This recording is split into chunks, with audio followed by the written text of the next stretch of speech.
कभी आपने सोचा है कि एक फिल्म इतनी पावरफुल हो सकती है कि सरकारों तक को सोचने पर मजबूर कर दे? आज की वीडियो बिल्कुल वैसी ही एक कहानी को लेकर आई। बॉलीवुड की एनर्जी बम रणवीर सिंह की ब्लॉकबस्टर फिल्म धुरंधर इस वक्त सिर्फ बॉक्स ऑफिस पर ही नहीं, बल्कि इंटरनेशनल पॉलिटिक्स में भी तहलका मचा रही है।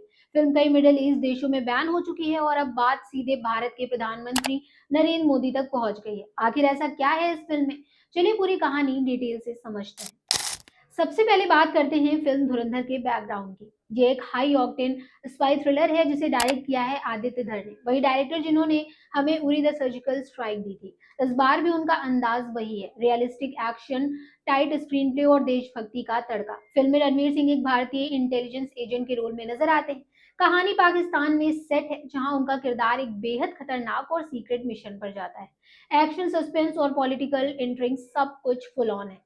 साथ में अक्षय खन्ना, अर्जुन रामपाल, संजय दत्त और आर माधवन जैसे दमदार कलाकार। धुरंधर को 2 पार्ट्स में बनाया गया है और इसका सीक्वल ईद 2026 पर रिलीज होना तय है। फिल्म दिसंबर 2025 में रिलीज हुई और भारत में सीबीएफसी से ए सर्टिफिकेट भी मिला। कोई बड़े कट नहीं लगे और दर्शकों ने फिल्म को हाथों हाथ लिया। आदित्य धर का रॉ और रियल एक्शन स्टाइल लोगों को फिर से उरी की याद दिला गया। अब आते हैं असली कंट्रोवर्सी पर। धुरंधर को मिडिल ईस्ट के 6 देशों यूएई, सऊदी अरब, कुवैत, कतर, बहरीन जैसे और ओमान में बैन कर दिया गया। ये बैन रिलीज से ठीक पहले लगा, यानी फिल्म वहां थिएटर्स तक पहुंच ही नहीं पाई। रिपोर्ट्स के मुताबिक इन देशों को फिल्म का कंटेंट एंटी पाकिस्तान लगा। फिल्म में पाकिस्तान को नेगेटिव लाइट में दिखाया गया है, इंटेलिजेंस ऑपरेशंस, बॉर्डर टेंशन और पॉलिटिकल एंगल्स की वजह से। क्योंकि गल्फ देशों में बड़ी पाकिस्तानी आबादी रहती है, वहां सोशल डिस्टर्बेंस के डर से ये फैसला लिया गया। एक ओवरसीज डिस्ट्रीब्यूटर के मुताबिक इस बैन से फिल्म को करीब $10 मिलियन का नुकसान हुआ है।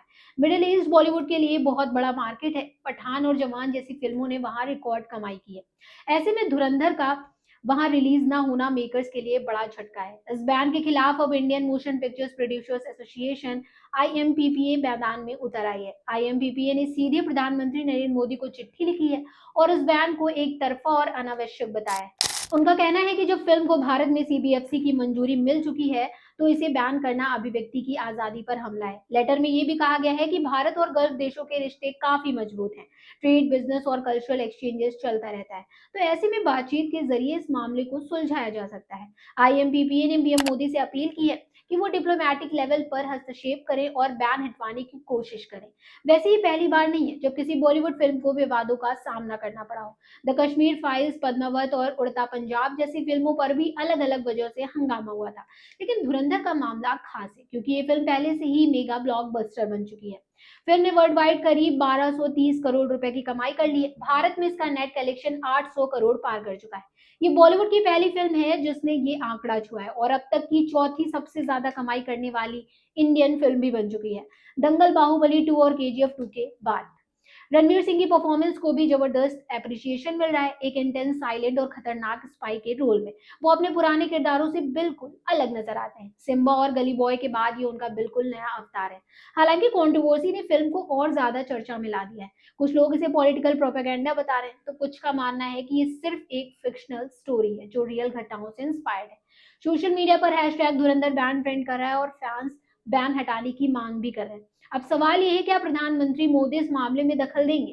क्या डिप्लोमेसी के जरिए फिल्म को मिडिल ईस्ट में रिलीज कराया जाएगा? फिलहाल कोई ऑफिशियल बयान सामने नहीं आया है, लेकिन उम्मीद अभी बाकी है। दोस्तों, ये पूरा मामला दिखाता है कि सिनेमा कितना ताकतवर है। वो सरहदें पार करता है, लेकिन कभी कभी वही सरहदें उसे रोक भी देती है।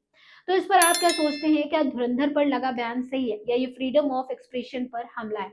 कमेंट में अपनी राय जरूर बताइएगा और ऐसी अपडेट्स के लिए आप फॉलो करते रहिए और देखते रहिए आपकी खबर।